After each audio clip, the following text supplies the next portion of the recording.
This is a speed farming version of the CATACLYSM build for this season. With this build, you will only need to worry about picking up loot while monsters die around. The best part is that we don't need to watch the provocation passive to do the snapshot mechanic. You just press the CATACLYSM button and start farming like crazy. In this video, we will over the gear, skill tree, paragon and more. Are you ready to take your build to the next level? Let's jump into the video.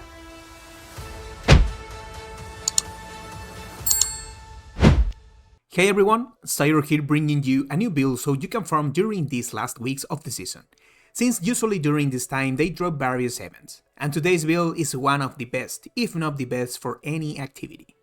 Let's get straight to the point, because with this build you only need one button, and that's CATACLYSM. With this skill, you will just walk around while everything dies around you. Let's talk about the gear right away and what we need for this build to work properly. Remember that the position of the chaos items can be moved around. For example, you can swap Basil Sprayer to the gloves and Iridas to the pants. There is no problem and the build won't change. You just need to make sure you have the right gear. We start with Malefic Crescent. We use this item because our key passive is Lupine Ferocity, and this amulet increases the critical strike damage value for that passive by 240%. Here you can roll Feral Aptitude or Willpower, either one works. For the chest piece, you can go with Shroud of False Dead or Insatiable Fury. Both are amazing for farming, so either one is fine. For gloves, we will use Iridas, whose only purpose is to pull mobs and give us good amount of ultimate cooldown reduction. But you could also place a Mjolnir Ring of Chaos here and use Iridas as a normal ring. That combo also works. However, we will need Iridas with GA to get less cooldown on CATACLYSM, ensuring our ability has more duration than cooldown, so we can use it whenever we want. On the pants, I'm using Basil Sprayer, whose function is to transform us into a bear, when Earthen Bulwark activates thanks to the runes Neo Ki. This way, we will be immortal all the time, and when we transform into a bear, we gain the survival instinct bonus and also stack provocation, which will trigger automatically while farming. We don't necessarily need this passive for farming, but if activated, it's even better. Next, we use Tempest Roar, so our storm skills also become Werewolf skills. This way, CATACLYSM gains all bonuses related to Werewolf passives and paragon nodes, like Last of Carnage or the Lupine Ferocity passive.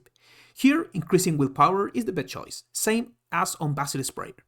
We will use a two-handed mace, and the most important thing here is having at least 90% chance for CATACLYSM to deal double damage. Why is this more important than for other skills? Because CATACLYSM hit speed is much slower, so we need higher chances to make sure every hit can double. The aspect here is Challenge Step, which increases damage to enemies by 130%. The amulet will be less demanding to find. We will need willpower, and most important movement speed with GA if possible, so we can farm faster. A passive like Quick Shift or Venom works perfectly to complete the amulet. The important tempering here will be CATACLYSM cooldown reduction, and the aspect will be Runeworks Conduit to increase Lightning Bolt CATACLYSM damage. The next ring will be a normal one with these affixes: Willpower, Max Life or Overpower damage, and all resistances to get more throwness in battle. The aspect here will be Electrified Claws, the boost Lightning Bolt CATACLYSM damage. And finally, we have the Mjolnir Ring, which is very important and mandatory since this ring allows CATACLYSM to gain the benefits of Lightning Bolt. That means aspects will apply to this skill as well as anything that affects lightning bolts, like the electrocution glyph. Here we change the Endless Tempest passive so CATACLYSM's duration becomes longer, making sure it lasts longer than its cooldown. Let's move on to the skill tree, guys. The skill tree isn't very relevant for this build, but let's go over the important stuff you need to know. For example, make sure Earthen Bulwark have 5 points, and that it fortifies you with preserving Earthen Bulwark. Remember this activates thanks to the runes Neo Ki. Next, charge Atmosphere to increase the damage of Lightning Bolt. Electric Shock to increase damage by 28% when we immobilize enemies. 3 points in Endless Tempest to keep increasing CATACLYSM's duration. We still assign 3 points into Provocation, even though we won't rely on this passive while farming. It will trigger occasionally since we will be in bear form when Earthen Bulwark or Insatiable Fury are active. Obviously, we assign 5 points into CATACLYSM to reduce its cooldown and increase duration.